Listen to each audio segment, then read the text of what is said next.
Okay, so now that we know how to squat, how do we make the most of our squat, especially as runners? There are three things we want to keep in mind when we're going through the squat exercise. It is the eccentric, which is the portion of the phase that we're lowering. There's the concentric, where we are rising out of the squat. And then there's the isometric, which is the very bottom of the squat, where we might pause for just a brief moment. So in the eccentric phase, what we're doing is we're lengthening the tissue of our muscles under load. As I'm coming down into the squat, especially if I'm thinking of my quads, the tissue here is stretching, but is resisting my fall. It's decelerating me under the weight of either my body or the external weight that I'm holding, either goblet, back squat, or front squat. With the concentric, which is me rising back up to the top, my muscles are shortening. This is where I can create more power. And the isometric is at the bottom, where I might pause for a brief moment and then coming right back up. The eccentric is important because the eccentric loading is the deceleration. When we're running, our deceleration is happening as we are landing to the ground. We have to decelerate that momentum to a degree to keep us from falling into the ground. Now, a proper running form is going to allow us to take that energy and immediately transfer it into the toe off to continue to push us forward through our run.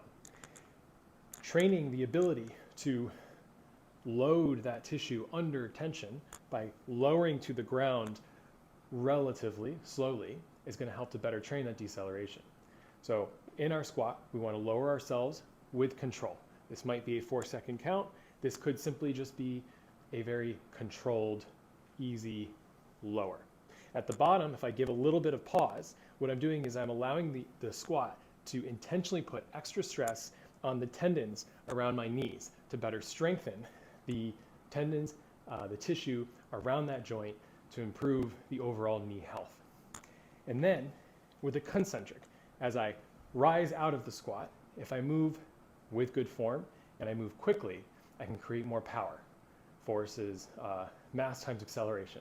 So the quicker that I can move, again, with good form, the more force I can create, the greater power I can generate, the more strength I can build.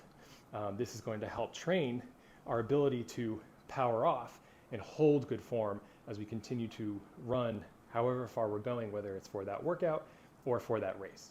So back into the squat, I'm going to lower myself with intention on a relatively slow descent towards the ground. As I get to the bottom, I'm going to pause, maybe just for a moment, give a little bit of intentional stress to the knees and to the tissue. Quickly power back up. And remember, as I'm powering back up, I need to hold good form.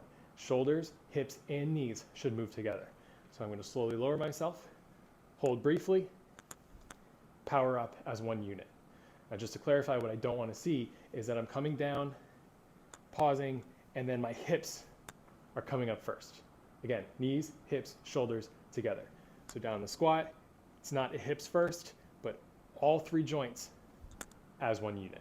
So one more time, it's slow down, power up. Slow down, power up. And that's how to execute your squat.